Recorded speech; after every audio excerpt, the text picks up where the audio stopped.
प्यारे छात्रों, मैं सोनिया सिंह कक्षा 10 हिंदी की पाठ्य पुस्तक क्षितिज के पाठ 1 सूरदास के पद आपको पढ़ाने जा रही हूँ।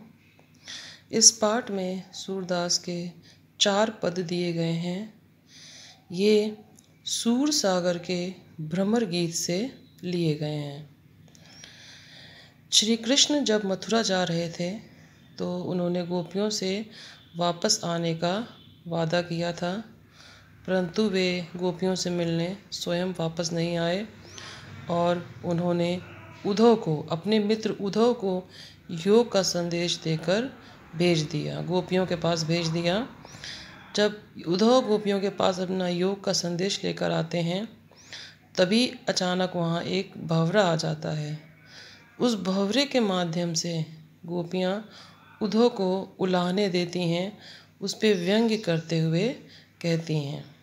पहला पद है, उद्धव तुम हो अति बड़भागी, अपरस रहत स्नेह तगाते, ताहिन मन अनुरागी। पुरीन पात रहत जल भीतर, ता रस देह न दागी। ज्यों जल माह तेल की गागरी, बूंद न ताको लागी। प्रीति नदी में पाँव न बोरियो, दृष्टि न रूप परागी। सूरदास अबला हम भोरी, गुर चाटी ज्यों पागी। गोपियाँ उद्धव से कह रही हैं, उस पर व्यंग्य करते हुए कह रही हैं कि हे उद्धव, तुम हो अति बड़भागी, तुम हो अति यानी बहुत ज़्यादा, बड़भागी यानी भाग्यशाली। गोपियाँ उद्धव कह रही हैं कि हे उद्धव, तुम बहुत ज़्यादा भाग्यशाली हो। अपरस रहत, अपरस का अर्थ है अछूता रहना। स्नेह तगाते, स्नेह यानी स्नेह प्रेम, तगा यानी धागा। गोपियाँ कह रही हैं कि हे उद्धव, तुम प्रेम के धागे के में श्री कृष्ण के प्रेम के बंधन में नहीं बंध पाए, तुम श्री कृष्ण के प्रेम से अछूते रह गए।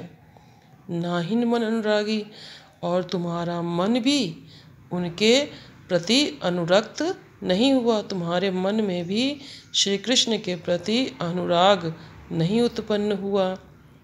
तुम श्री कृष्ण के प्रेम से अछूते रह गए, उनके इतने समीप रहते भी तुम्हें उनसे प्रेम नहीं हुआ। वास्तव में गोपियाँ उद्धव को बहुत दुर्भाग्यशाली कहना चाहती हैं कि तुम श्री कृष्ण के इतने समीप रहते हुए भी तुम्हें श्री कृष्ण से कोई प्रेम नहीं हुआ। लेकिन व्यंग्य करते हुए कह रही हैं कि हे उद्धव, तुम बहुत भाग्यशाली हो जो तुम श्री कृष्ण के इतने समीप रहते हुए भी उनके प्रेम के बंधन में नहीं बंध पाए, उनके प्रेम से अछूते रह गए और तुम्हारा मन भी उनके प्रेम में अनुरक्त नहीं हुआ। फिर कह रही हैं गोपियाँ, पुरैन पात रहत जल भीतर, कह रही हैं पुरैन पात का अर्थ है कमल का पत्ता। कह रही जैसे कमल का पत्ता जल के भीतर रहता है, ता रस देह न दागी, लेकिन रस यानी जल, देह यानी शरीर, यानी तब भी उसके शरीर पर जल का कोई दाग नहीं लगता। कह रहे हैं जैसे कमल का पत्ता जल के अंदर रहता है, लेकिन वो इतना चिकना होता है कि उसके पत्ते पर, उसके शरीर पर जल का कोई दाग नहीं पड़ता। उसी तरह उद्धव है जो श्री कृष्ण के इतने समीप रहते हुए भी वो श्री कृष्ण से ज़रा सा भी प्रेम नहीं कर पाए।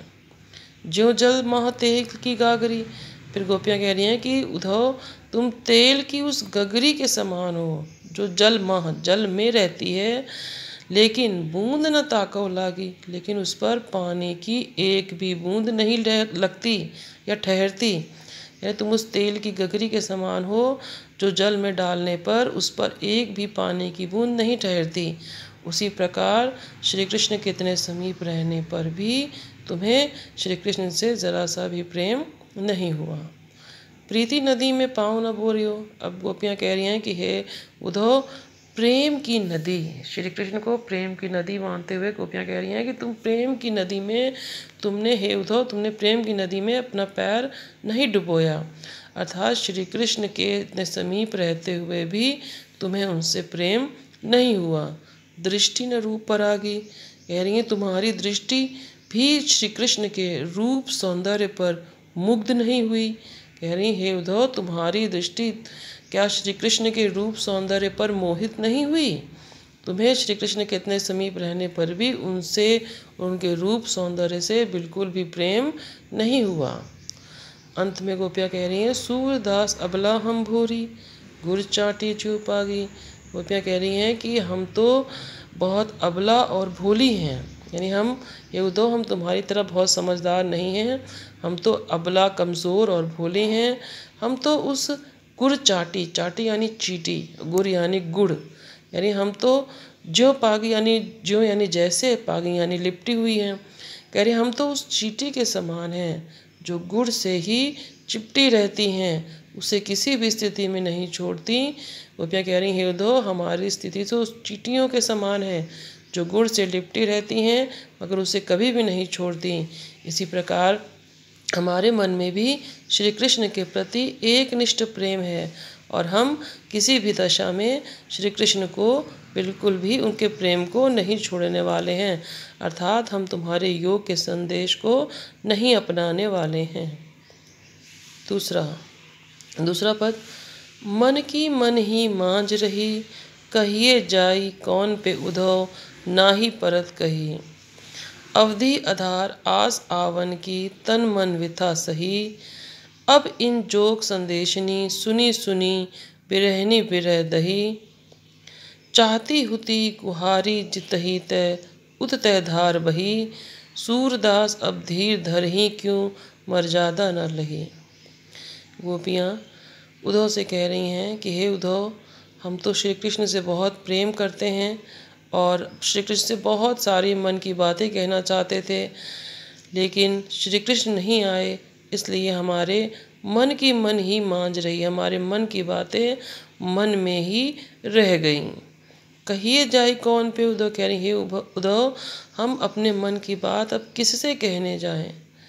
श्री कृष्ण तो आए नहीं, ना ही परत कही, कह रही, ना ही हम किसी और से अपने मन की बात कह सकते हैं। अवधि आधार आस आवन की, तन मन विथा सही।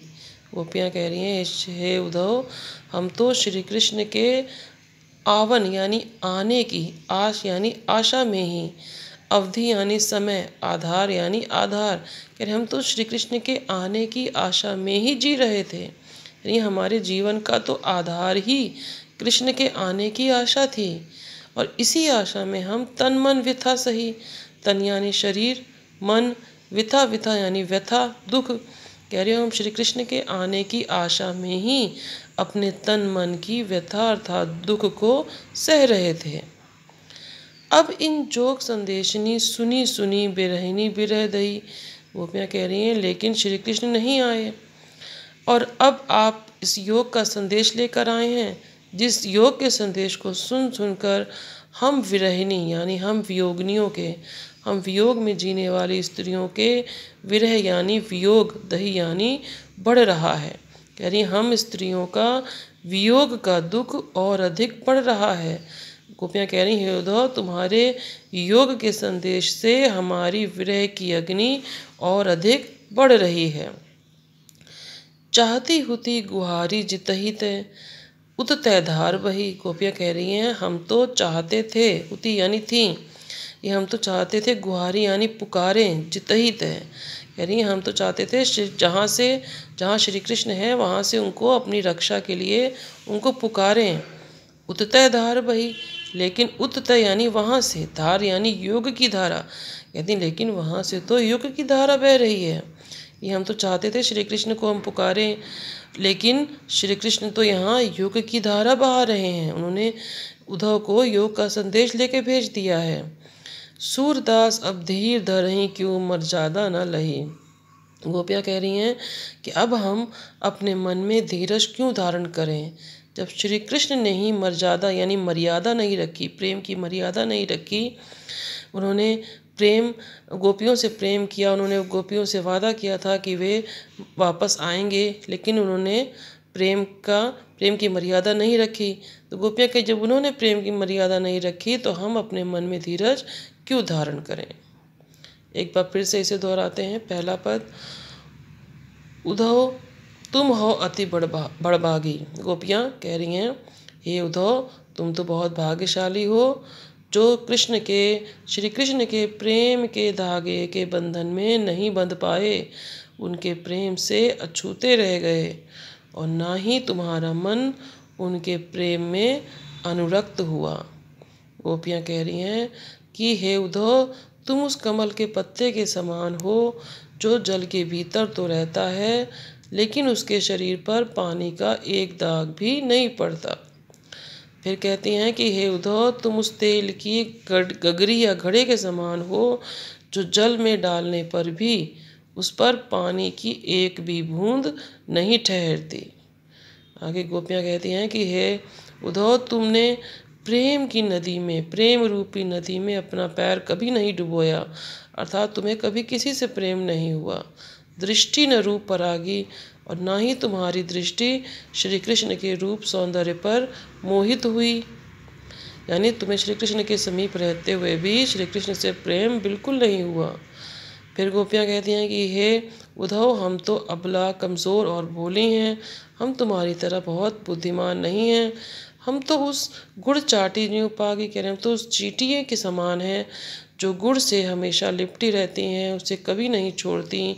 उसी तरह हम भी श्री कृष्ण से एकनिष्ठ प्रेम करते हैं और हम उन्हें कभी नहीं छोड़ेंगे, यानी उद्धव के योग संदेश को कभी नहीं अपनाएंगे। दूसरा पद, गोपियाँ कह रही हैं उद्धव से कि हे उद्धव, श्री कृष्ण नहीं आए, इसलिए हम जो श्री कृष्ण से प्रेम की बातें या अपने मन का दर्द कहना चाहते थे वो हमारे मन में ही रह गया। गोपियाँ कह रही हैं हे उद्धव, अब हम अपने मन की बात किससे कहने जाएं? हम किसी और से भी अपने मन की बात नहीं कह सकते। गोपियाँ कह रही हैं कि हे उद्धव, हम तो कृष्ण के आने की आशा में ही अपने जीवन को बिता रहे थे। हमारे जीवन का आधार ही श्री कृष्ण का आना था और इसी आशा में हम अपने शरीर और मन की व्यथा को, शरीर और मन के दुख को, वियोग को सह रहे थे। लेकिन अब श्री कृष्ण ने स्वयं न आकर आपको योग का संदेश देकर भेज दिया और आपके इन योग के संदेश को सुन सुनकर हम वियोगिनियों का वियोग और अधिक बढ़ गया है, अर्थात हमारी विरह अग्नि और अधिक बढ़ गई है। गोपियाँ कहती हैं कि हम तो श्री कृष्ण को पुकारना चाहते थे, हम तो श्री कृष्ण को अपनी रक्षा के लिए पुकारना चाहते थे, परंतु श्री कृष्ण तो योग की धारा बहा रहे हैं। वो चाहते हैं कि हम योग का संदेश स्वीकार कर लें। अंत में गोपियाँ कहती हैं कि हे उद्धव, जब श्री कृष्ण ने प्रेम की मर्यादा नहीं रखी तो हम अपने मन में धीरज क्यों धारण करें? जब उन्होंने प्रेम की मर्यादा का उल्लंघन कर दिया तो हम अपने मन में धीरज कैसे धारण करें? धन्यवाद।